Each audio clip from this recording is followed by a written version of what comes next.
Quand j'ai eu la médaille en 2008, tu sais, tout le monde a vu ma réaction, puis ils se souviennent que j'étais déçue, mais En arrière de sa tête, il y a une petite voix qui dit « T'aurais pu faire mieux ». Comme Karine sur le podium, avec les larmes, j'en reviens pas, médaille d'argent aux Jeux olympiques. À Pékin, Karine a cru bon célébrer comme son père l'aurait souhaité. c'est dur d'admettre ça, mais j'avais peur de mon père un peu. Un père contrôlant, son entraîneur depuis l'âge de 5 ans. Elle l'avait écarté de sa vie pour la première fois à Pékin, au profit d'Alain Bernier.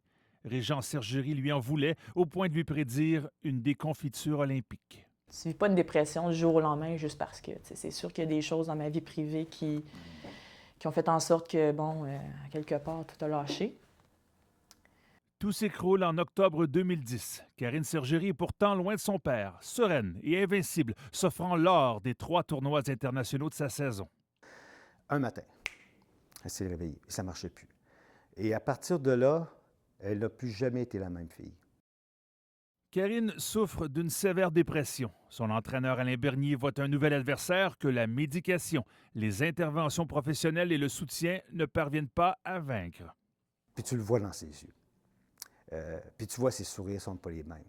C'est ça, mes 2 dernières années ont été vraiment, là, c'était du noir pour moi, c'est une période noire, puis ils m'ont laissé continuer. Malgré le fait que M. Bernier disait, moi, il dit, j'étais pas d'accord avec ça, il dit, j'étais pas bien, là. Dans sa tête, c'était clair.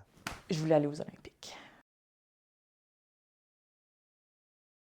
La presse et les amateurs, tenus à l'écart de sa réalité, assistent à une performance anémique. Moi, quand j'ai vu les premières secondes de combat, j'ai vu que ça n'allait pas arriver. Je survivais, je me battais pas, j'étais pas capable de réfléchir, j'étais vraiment un robot, là. J'ai mal paru, j'ai eu aucune sensation forte, plaisante. Ça, c'est la partie qui m'a pris là, le plus de temps de gérer. Opérée une deuxième fois à la hanche, puis hospitalisée pendant 1 mois en soins psychiatriques, Karine est mal en point, déchirée entre une autre ronde et l'abandon. Pendant un certain temps, j'y passais tous les jours, plusieurs fois par jour. Oui. Puis là, j'avais honte de ne pas être capable de le faire. C'était sérieux, c'était inquiétant. Je me souviens, il y a un soir, j'étais persuadée, là, je me souviens, j'étais contente. Je me suis dit, yes, finalement, ce soir, je m'enlève la vie.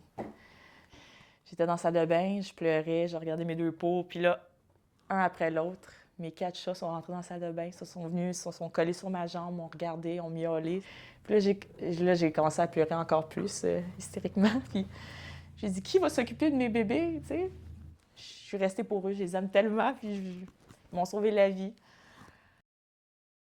Karine Sergerie va mieux depuis quelques mois, depuis qu'elle a accepté d'en finir avec son sport.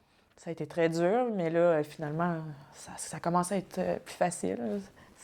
Mais là, au moins, finalement, je vois la lumière. Là, je suis contente de l'entendre. Ah, ouais, moi aussi. Je l'ai dit, puis je me crois. Tu sais, souvent, les gens qui vont vivre une dépression, ils ont l'impression d'être faibles. Moi, je vous dis que c'est l'opposé.